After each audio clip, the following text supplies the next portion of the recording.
3 कारण होंगे कि इतनी लिक्विडिटी बाजार में आ रही है।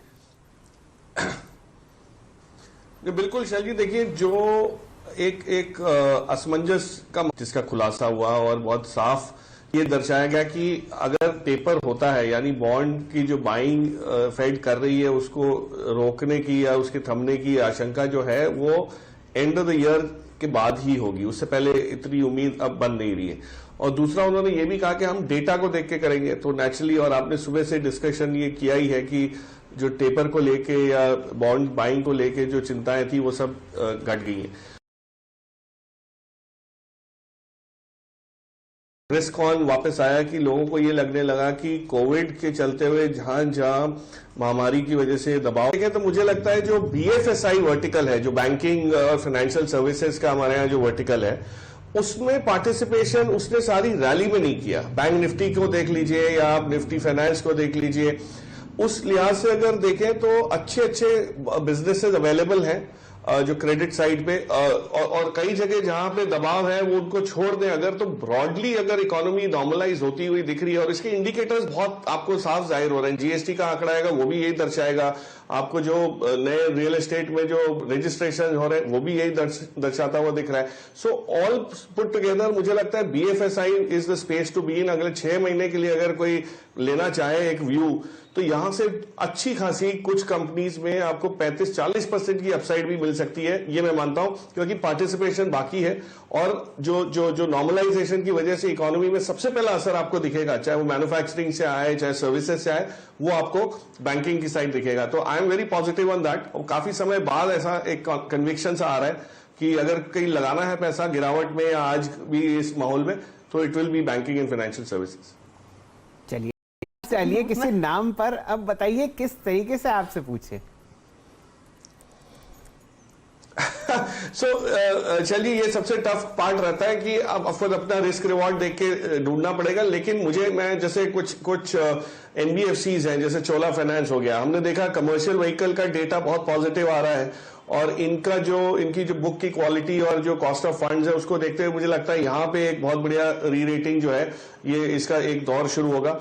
आपका स्मॉल फाइनेंस बैंक्स में चिंताजनक थोड़ा माहौल है रीपेमेंट्स को लेके, कलेक्शन एफिशिएंसीज को लेके, लेकिन जो ये AU स्मॉल फाइनेंस बैंक में आपने जो गिरावट देखी थी कुछ ट्रिगर्स की वजह से, कोई लोग कुछ की मैनेजमेंट पर्सनल जो छोड़ के गए और उस वजह से, वो मुझे लगता है एक अपॉर्चुनिटी है एंट्री लेने की, तो वहां पे आप देख सकते हैं। और ऑफकोर्स बैंकों में जो सबसे बड़ी बैंक है आपकी corporate facing bank ICICI bank में अभी भी बहुत बुलिश हूं, ICICI और एक्सिस दोनों में, लेकिन ICICI में कई और ट्रिगर्स भी हैं क्योंकि उनके बिजनेसेस काफी अच्छे हैं। तो आपकी सेफ्टी और रिस्क के हिसाब से अगर आप लेना चाहें, अगर आप ट्रेडर हैं शॉर्ट टर्म में, तो बैंक की तरफ जा सकते हैं। थोड़ा सा मीडियम टर्म अगर झुकाव है तो आप इसमें चोला फाइनेंस ले सकते हैं, या थोड़ा रिस्क लेना चाहे, रिटर्न भी ज्यादा उम्मीद कर रहे हो तो AU finance small finance bank में देखा जा सकता है। Finance AU small finance bank की जगत में बाय नाउ पे लेटर का चलन इतना जोर पकड़ चुका है, उसको अडेप्ट करने में NBFCs आगे रहेंगे या फिर बैंकों में भी उतनी क्षमता है उस पर्टिकुलर सिस्टम को चैलेंज देने की?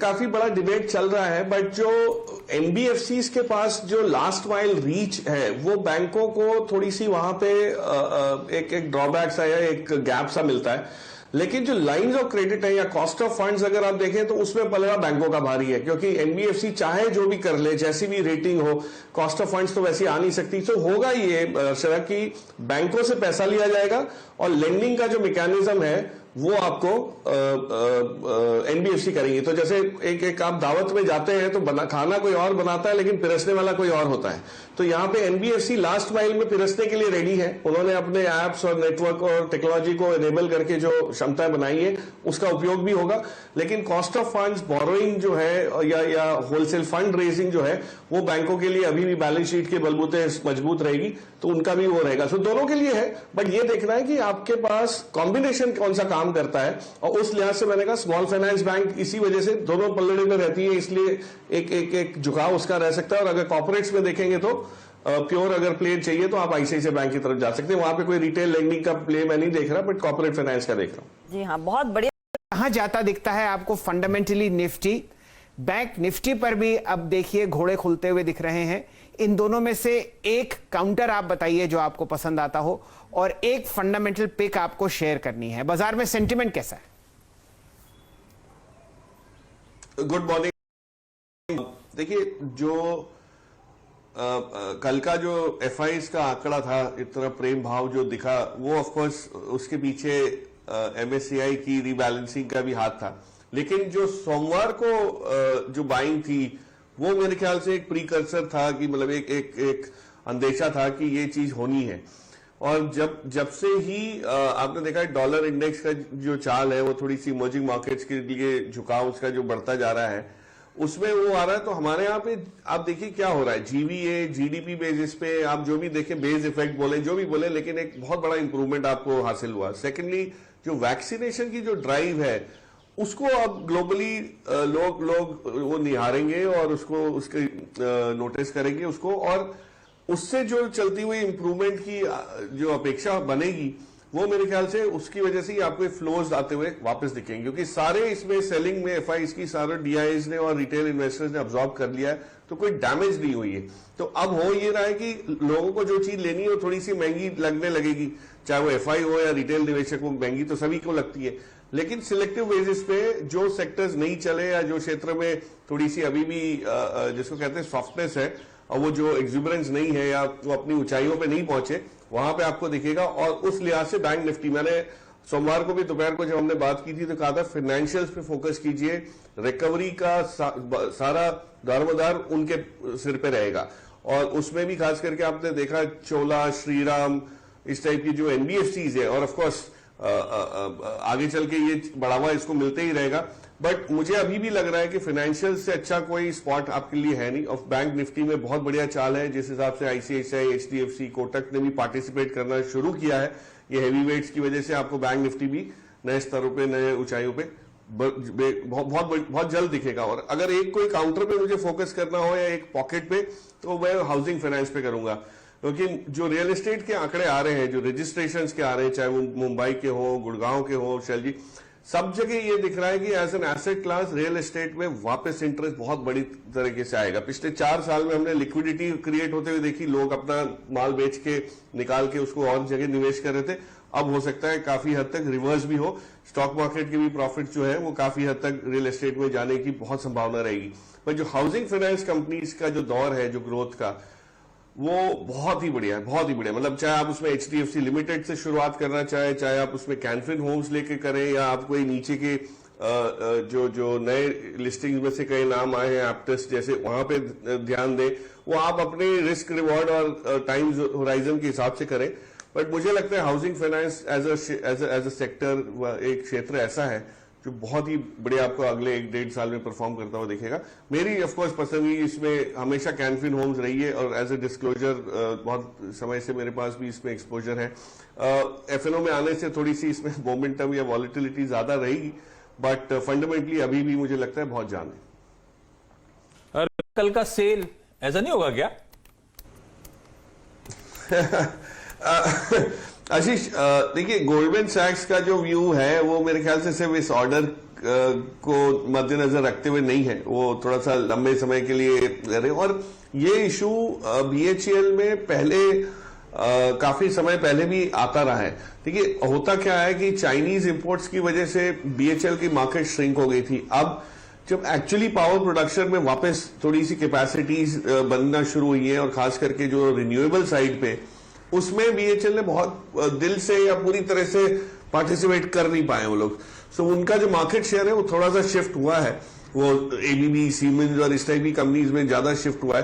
पर एक चीज बताना चाहूंगा कि ये जो क्षेत्र है आशीष, इसमें कहीं भी सॉफ्टनेस ऐसी अगले 2-4 साल में होगी नहीं। हम जब इकोनॉमी की बात कर रहे हैं कि 5 ट्रिलियन पहुंचनी है, रिकवरी है, सब कुछ है, तो पावर कंजम्पशन कैसे घट सकता है? और आपने आईईएक्स की परफॉर्मेंस, पीटीसी की परफॉर्मेंस तो देखी है कि जो पावर की डिमांड है और सप्लाई जो मिसमैच है, वो इतना शार्प होता जा रहा है कि पावर प्रोडक्शन की कैपेसिटी कम होनी तो कहीं दिख नहीं रही, उल्टा काफी रिप्लेसमेंट और ये सब आएगा।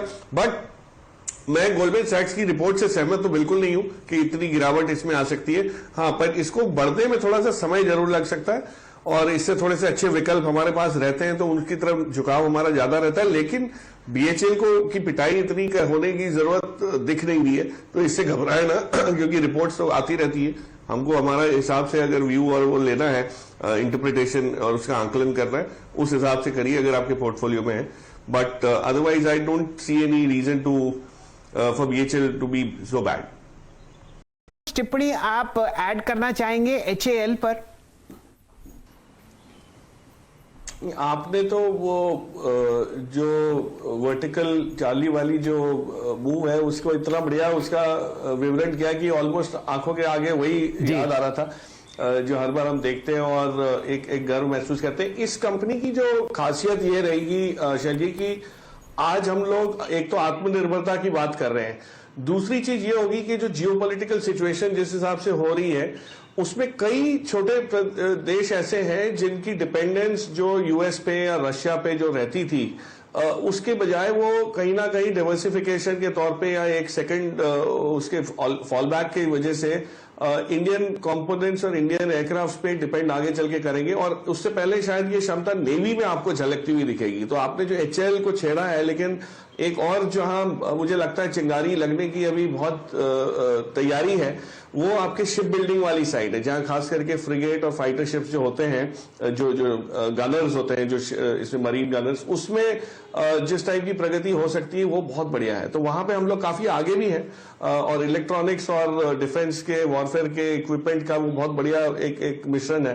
तो मुझे लगता है जो कंपनीज शिप बिल्डिंग में है और खास करके डिफेंस का जो ऑर्डर प्ले जहां पे ज्यादा है उसमें आप देख सकते हैं, चाहे वो मझगांव शिप हो गया या मझगांव डॉक हो गया या कोचिन शिपयार्ड हो गया, इंक्लूडिंग भारत डायनेमिक्स। तो ये सारा ही जो समूह है इसमें मुझे लगता है एक री रेटिंग आएगी क्योंकि इनकी visibility of order book HAL including बहुत इंप्रूव होती हुई दिख रही है।